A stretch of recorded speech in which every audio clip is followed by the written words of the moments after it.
Magsitayo ang lahat. April, pangunahan ng panalangin. Sa ngalan ng Ama, ng Anak, ng Diyos, ng Espiritu Santo. Amen.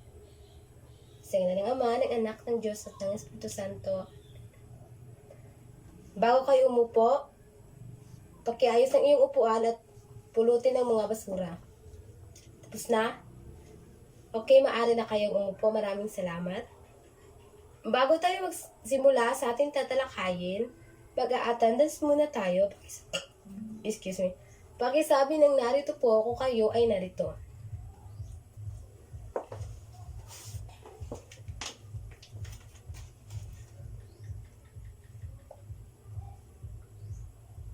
Magaling at walang absent ngayon. Bago tayo dumako sa ating tatalakayin, magkakaroon muna tayo ng paganyak. Alam niyo ba yung kantang Kung Ikaw ay Masaya? Okay. Dahil alam niyo, kakantahin natin. 1, 2, 3, 1, 2, 3, go. Kung ikaw ay masaya, tumawa ka, ha, ha. Kung ikaw ay masaya, tumawa ka, ha, ha. Kung ikaw ay masaya, buhay mo ay sisig. Kung ikaw ay masaya, tumawa ka, ha, ha. Kung ikaw ay masaya, pumalakpak. Kung ikaw ay masaya, pumalakpak. Kung ikaw ay masaya, buhay mo ay sisigla. Kung ikaw ay masaya, pumalakpak. Galing at alam niyo. Ngayon, may idea ba kayo kung ano ang paksang tatalakayin natin ngayon? Sinabi ko ito kahapon, ang tatalakayin natin ngayon ay, sino nakakaalala? Okay, Cindy. Magaling.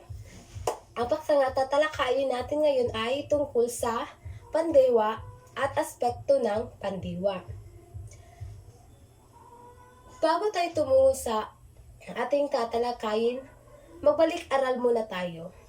Ano ba yung pinag-aralan natin kahapon? Sino ang nakakaalala? Okay, si G? Tama, tungkol sa pangalan. Sino ang makapagbibigay ng idea kung ano ang pandiwa?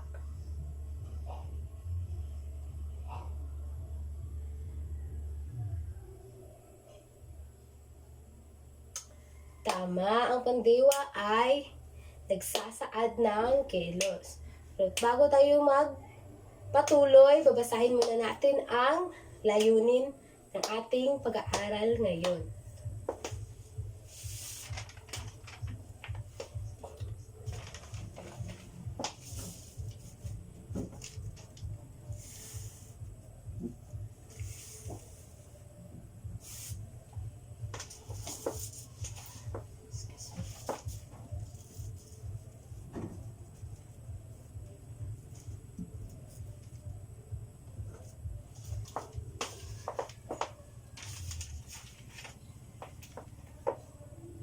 Pakibasa. Excuse me. Sorry.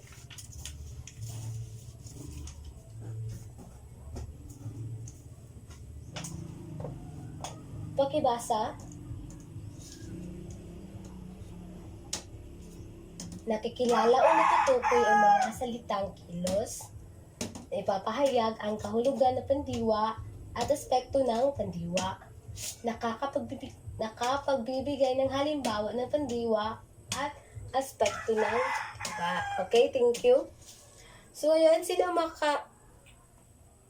pagbibigay ng halimbawa ng pandiwa?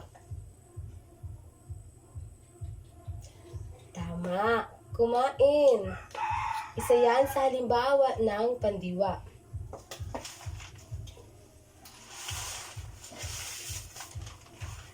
Ang pandiwa din ay binubuo ng mga panlapi.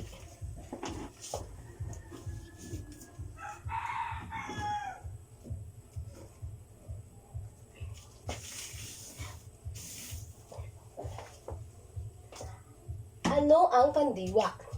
Ang pandiwa ay nagsasaad ng kilos o galaw. Halimbawa, si Mara ay kumain ng itlog. Si Amanda ay tumatakbo. Sabi ko nga kanina na ang pandiwa ay binubuo ng mga panlapi. At may tinatawag tayong unlapi, gitlapi, at hulapi. Unlapi, ito ay mga panlaping inilalagay sa simula ng salita upang magdagdag ng kahulugan. Halimbawa nito ay halimbawa ng unlapi ay ang mag, at pa. Intindihan? Okay. Halimbawa naman sa gitlapi ay ang n, at n. Ito ay yung mga panlaping inilalagay sa gitna ng salita. Halimbawa, inihanda, kumain. Ang salitang ugat nito ay handa. At sa kumain naman ay kain. Dito naman tayo sa hulapi. Ang hulapi, ito ay ang mga panlaping nasa huli o dulo ng salita. Halimbawa ay ang an, han, at n. Halimbawa, sabihan, kulayan. Ito ay ang mga halimbawa ng mga panlapi na bumubuo sa pandiwa. Yan. Tumungo naman tayo sa aspekto ng pandiwa. Ang aspekto ng pandiwa, may tatlong aspekto ang pandiwa.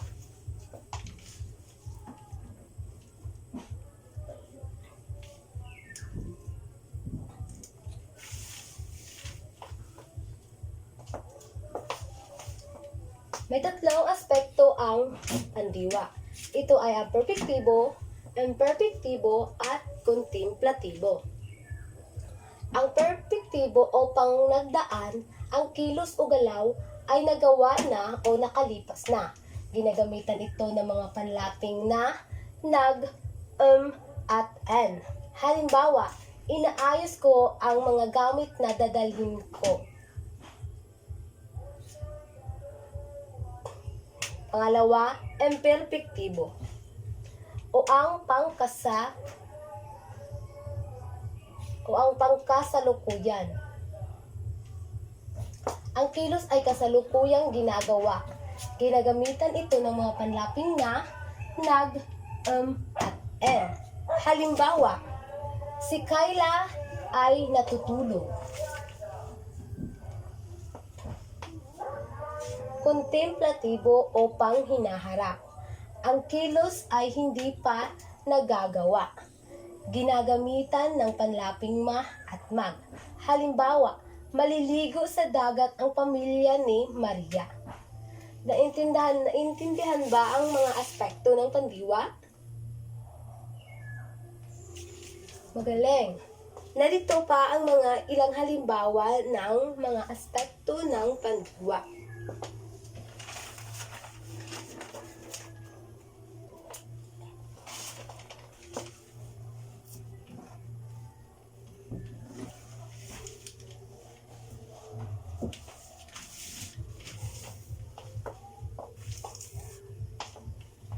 Ito pa ang ilan sa mga halimbawa ng aspekto ng pandiwa. Sa bandang ito ay ang mga salitang ugat. Ito naman ang perpektibo, imperpektibo, at kontemplatibo. Sa unang salitang ugat muna tayo, punas. Sa pagdating sa perpektibo, ito ay nagpunas. Sa imperpektibo naman, nagpupunas. Sa kontemplatibo ay magpupunas. Dito naman tayo sa pangalawa, dikit. Sa perpektibo, nagdikit. Sa imperpektibo, nagdidikit. Sa kontemplatibo, magdidikit. Sampay. Sa perpektibo, nagsampay. Sa imperpektibo, nagsasampay. At sa kontemplatibo ay magsasampay. Dito naman tayo sa tingin. Sa perpektibo, nagtingin. Sa imperpektibo, nagtitingin. Sa kontemplatibo, magtitingin. Mahal. Sa perpektibo, nagmahal. Sa imperpektibo, nagmamahal. Sa kontemplatibo ay magmamahal. Naintindihan ba ang mga halimbawa ng aspekto ng pandiwa at yung halimbawa natin kanina sa pandiwa? Okay. Dahil naintindihan ninyo, gusto kong malaman talaga kung naintindihan ba ninyo, may ginawa ako dito activity at sasagutan ninyo ito. Okay?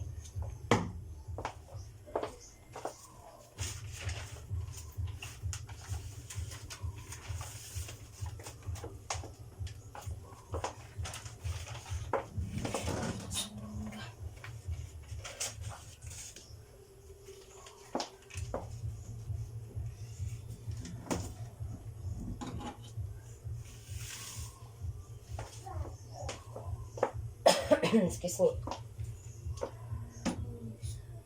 Makinig. Babasahin ko ang panuto. Gawain 1A sa gawaing pagpakatuto, panuto, bilugan o salungguhitan ang pandiwang makikita sa pangungusap. Si Maria ay mabilis na umuwi matapos ang kasiyahan. Masayang naglalakad sina Aiden at Richard. Kumain ng hapunan ang pamilya ni Ana. Kumakanta sa CR si Sheila habang naliligo. Sinalubong ng mga aso si Beth. Naintindihan sa lugritan lamang ang pandiwang makikita sa pangungusap. Sa gawain pagkatuto 1D, gawing perpektibo, imperpektibo, kontemplatibo ang mga salitang ugat. Narito ang takbo, ligo, awit, tulog, at inom. Naintindihan ba? Okay. Bibigyan ko kayo ng 5 minuto para sagutan ito.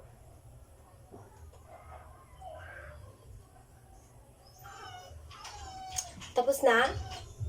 Okay, pakipasa sa harap. Ako na yung mag-check niyan. Okay. At para sa inyong pagtataya,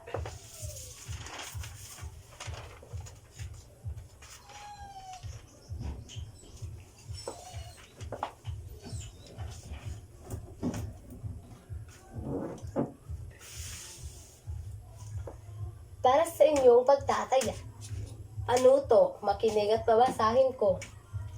Kopyahin sa isang buong papel ang mga pangungusap, bilugan ang mga pandiwa at tukuyin kung ito ba ay perpektibo, imperpektibo o kontemplatibo. Ang pangungusap ay nasa bilang 15 lamang. Bibigyan ko kayo ng 10 minuto para sa kopyahin at sagutan ito. Naintindihan? Okay. Ang oras ninyo ay magsisimula ngayon.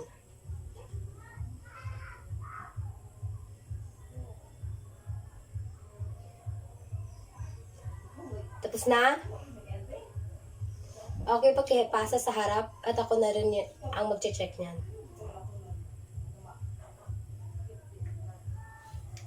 Okay, maraming salamat. At para sa inyong takdang aralin, nais ko kayong magsaliksik para sa panibagong paksang ating tatalakayin bukas.